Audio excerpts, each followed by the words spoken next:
প্ৰথমে মই ক্ষমা বিচাৰিছোঁ। ইয়াত আহোঁতে যথেষ্ট পলম হ'ল, মাজত বৰষুণ দিলে আৰু আপোনালোকে কষ্ট পালে।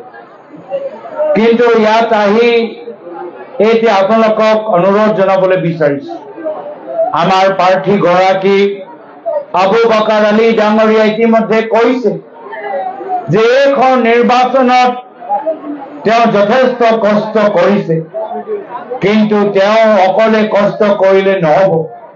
যদি স্থানীয় ৰাইজে তেখেতক সমৰ্থন দিয়ে তেতিয়া নিশ্চয় পৰৱৰ্তী সময়ত তেওঁ নিৰ্বাচনত জয় লাভ কৰিব। আৰু সেইকাৰণে মই আপোনালোকক প্ৰশ্ন কৰিবলৈ বিচাৰিছোঁ, আপোনালোকে আবু বকাৰ আলীক সমৰ্থন দিবনে? জিকাবনে? সমৰ্থন দিবনে? আজি তেখেতৰ হৈ মই আপোনালোকৰ ওচৰত আপোনালোকৰ বহুমূল্য ভোট বিচাৰিছোঁ। আৰু লগতে আমাৰ মঞ্চত উপস্থিত থকা আমাৰ কংগ্ৰেছৰ প্ৰাৰ্থীসকলৰ হৈ আপোনালোকৰ বহুমূল্য আশীৰ্বাদ আৰু দুৱা বিচাৰিছোঁ। মই আশাবাদী যে আজিৰ তাৰিখত আপোনালোকে ভালদৰে অৱগত বুজি পাইছে যে যদি BTR অঞ্চলত যদি কেতিয়াবা ইয়াত শান্তি আছিল, তেতিয়া শান্তি আমাৰ কংগ্ৰেছ চৰকাৰে আনি দিছে। প্ৰয়াত মুখ্যমন্ত্ৰী তৰুণ গগৈদেৱে আনিছে। তেখেতে নিজৰ কাৰ্যকালত বিভিন্ন দল সংগঠনৰ লগত চুক্তি কৰি BTR গঠন কৰিলে, শান্তি আনিলে, NDFBৰ লগত চুক্তি কৰিলে। ৰাজ্যত আমাৰ চৰকাৰ আছিল, কেন্দ্ৰত আমাৰ চৰকাৰ আছিল, প্ৰধানমন্ত্ৰী ডক্টৰ মনমোহন সিং আছিল, মুখ্যমন্ত্ৰী প্ৰয়াত তৰুণ গগৈদেৱ আছিল। তথাপিও BTR অঞ্চলত সদায় স্থানীয় বড়ো নেতৃত্বক প্ৰাথমিকতা দিছিল, গুৰুত্ব দিছিল, সন্মান দিছিল, উন্নয়ন ওপৰত জোৰ দিছিল। 2011 চনত আমাৰ চৰকাৰ আছিল।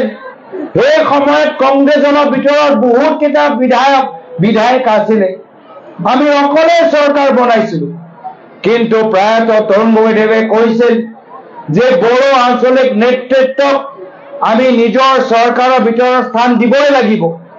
আৰু সেইকাৰণে যদিও সেই সময়ত প্ৰয়োজন নাছিল, প্ৰয়াত তৰুণ গগৈদেৱ উদাৰ মনেৰে কংগ্ৰেছ চৰকাৰৰ ভিতৰত আমাৰ স্থানীয় বড়ো নেতৃত্বক মন্ত্ৰী পদ দিলে। কিন্তু আজিৰ তাৰিখত পৰিস্থিতি বিপৰীত। কেন্দ্ৰত প্ৰধানমন্ত্ৰী নৰেন্দ্ৰ মোদী ডাঙৰীয়া, ৰাজ্যত মুখ্যমন্ত্ৰী হিমন্ত বিশ্ব শৰ্মা ডাঙৰীয়া, কিন্তু আজি তেওঁলোকে বড়ো নেতৃত্বক সন্মান কৰা নাই।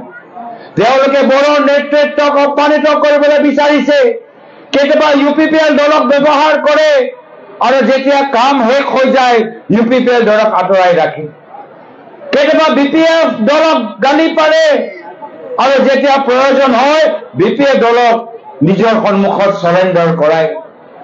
আজি সেইকাৰণে দুখ লাগে যে UPPL হওক বা BPF হওক, এই দুইটা দল আজি হিমন্ত বিশ্ব শৰ্মা ডাঙৰীয়াৰ সন্মুখত আজি হাৰ মানি লৈছে।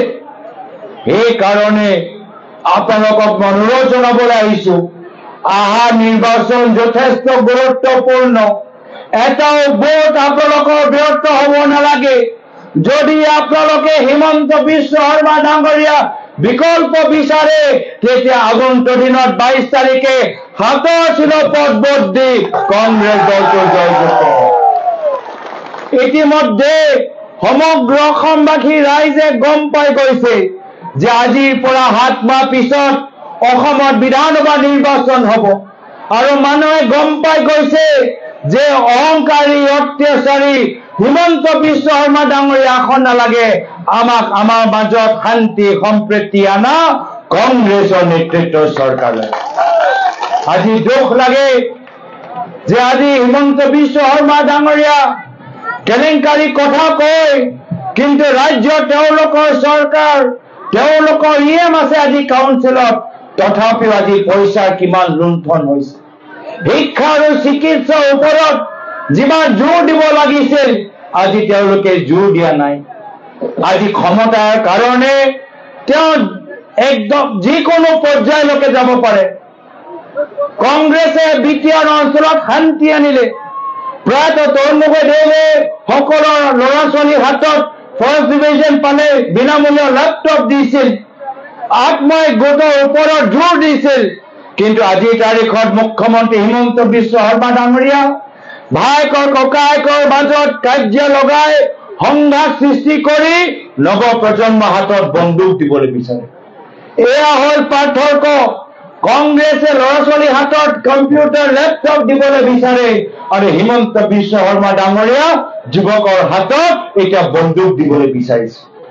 সেইকাৰণে শ্ৰদ্ধেয় ৰাইজ, আমাক এই নিৰ্বাচনত বহুত ভালদৰে চিন্তা কৰাৰ পিছত নিজৰ ভোটটো দিব লাগে।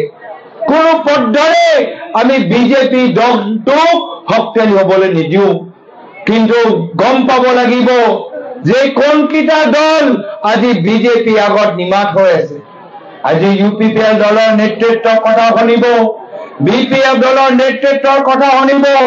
দুয়োটা দল হিমন্ত বিশ্ব শৰ্মা ডাঙৰীয়াৰ অহংকাৰৰ সম্পৰ্কত এটা মাত তেওঁলোকে নামাতে। আৰু হিমন্ত বিশ্ব শৰ্মা ডাঙৰীয়া আজিৰ তাৰিখত ইমান অহংকাৰী, আজিৰ তাৰিখত দুখীয়া ৰাইজক আজি তেওঁলোকে কিমান অন্যায় অত্যাচাৰ কৰে মোতকৈ বেছি ভালদৰে আপোনালোকে জানে। কাৰো লগত আলোচনা নকৰাকৈ আজি দুখীয়া মানুহৰ মাটি আদানী আম্বানী আৰু পতঞ্জলীক চম্ভালি দিছে। আজি পৰ্বতজোৰাত, আজি কাৰ্বি আংলং ডিফুত, আজি ডিমাচা, আজি গুৱাহাটীত, আজি পলাশবাৰীত, আজি অসমৰ জনজাতিৰ মাটি তেওঁলোকৰ লগত আলোচনা নকৰাকৈ প্ৰায় 40,000 বিঘা মাটি হিমন্ত বিশ্ব শৰ্মা ডাঙৰীয়া আজি আদানী আৰু আম্বানীক দিলে আৰু UPPL BPF নিমাত। বিজেপি দলৰ সভাপতিয়ে কয় যে তেওঁ 6th schedule লৈ ল'ব, তেওঁ ট্ৰাইবেল বেল্ট ব্লক নাইকিয়া কৰি দিব আৰু BPF আৰু UPL দল নিমাত। বিজেপিয়ে কয় আমি সকলোকে মাটি দিম, সকলোকে মাটি পট্টা দিম, কিন্তু তেওঁলোকে দুখীয়া মানুহক মাটি পট্টা দিয়া নাই, কিন্তু নিজৰ পৰিবাৰৰ নামত শ বিঘাৰ মাটি আজি মালিক আজি বিজেপি দল হৈ গৈছে। আপোনালোকক ঘৰ দিব পৰা নাই, কিন্তু বুলডোজাৰ চলাই আজি আপোনালোকৰ ঘৰখিনি ভাঙি দিছে। আজি আদিবাসী শ্ৰমিকসকলক কি কৈছিল যে বিজেপিক ভোট দিয়ক, বাগানত আপোনালোকৰ হাজিৰা বৃদ্ধি হ'ব। হাজিৰা বৃদ্ধি হ'ল? নাই হোৱা। কিন্তু এতিয়া বাগানৰ ভিতৰত যদি জল জীৱন আঁচনি পাইপ দেখা পায়, খালি মাত্ৰ পাইপ হৈ আছে, তাৰ ভিতৰত পানী নাই। আজি হিমন্ত বিশ্ব শৰ্মা ডাঙৰীয়া উন্নয়নৰ কথা কয়, কিন্তু যিকোনো হস্পিটেললৈ যাওক, টংলা হস্পিটেল, ওদালগুৰি চিভিল, কোকৰাঝাৰ হস্পিটেলৰ ভিতৰত গ'লে দেখা পাব বিল্ডিং আছে, ডক্টৰ নাই, নাৰ্ছ নাই, দৰৱ নাই, এনেকুৱা এটা অৱস্থা বৰ্তমান পৰিস্থিতিত। সেইকাৰণে আপোনালোকক আমি অনুৰোধ জনাইছো যে আমি বিটিআৰ সমষ্টিত বিটিআৰ নিৰ্বাচনত এটা নতুন সংকল্প আমি ল'ব লাগিব। আপোনালোকে UPPLৰ শাসন দেখিলে, আপোনালোকে বিজেপি দলৰ শাসন দেখিলে, আপোনালোকে BPF দলৰ শাসন দেখিলে, এইবাৰ কংগ্ৰেছ দলক এটা সুযোগ দিয়ক, এইবাৰ কংগ্ৰেছ দলক এটা সুযোগ দিয়ক। সকলোকে দেখিলে, সকলৰ কাম আপোনালোকে দেখিলে। আজিৰ তাৰিখত মই ইয়াত উপস্থিত হৈ মাত্ৰ অনুৰোধহে জনাইছো যে কংগ্ৰেছ দলক সুযোগ দিয়ক। তো শ্ৰদ্ধেয় ৰাইজ, মই আজি বিশেষ দেশলৈ ক'বলৈ নিবিচাৰো, কিন্তু মই জানো যে আজি এইখন সভা ইমান সুন্দৰকৈ আপোনালোকে আয়োজন কৰিছে, তাৰ বাবে আমাৰ গোটেই আমাৰ ব্লক কংগ্ৰেছ, মণ্ডল কংগ্ৰেছ, প্ৰদেশ কংগ্ৰেছৰ অবজাৰ্ভাৰ, আমাৰ বিধায়কসকল, আমাৰ প্ৰাৰ্থীসকল যিদৰে কষ্ট কৰিছে, মই সকলোকে নিজৰ ফালৰ পৰা আন্তৰিক মৰম আৰু শুভেচ্ছা জ্ঞাপন কৰিছো। পবিত্ৰ সময়, অসমত ভাদ মাহ, অলপ দিনৰ পিছত কৰম পূজা, অলপ তাৰ পিছত দুৰ্গা পূজা, কালী পূজা। এই পবিত্ৰ সময়ত সকলৰ মাজত শান্তি সম্প্ৰীতি থাকক, অসমৰ মাজত সদায় উন্নয়নৰ পোহৰ জিলিকি থাকক, সকলৰ ঘৰৰ মংগলৰ কামনা কৰি পুনৰবাৰ অহা 22 তাৰিখে হাতৰ চিহ্নত ভোট দিবলৈ অনুৰোধ জনাই মই ইয়াতে নিজৰ চমু এষাৰ সামৰিছো। ধন্যবাদ।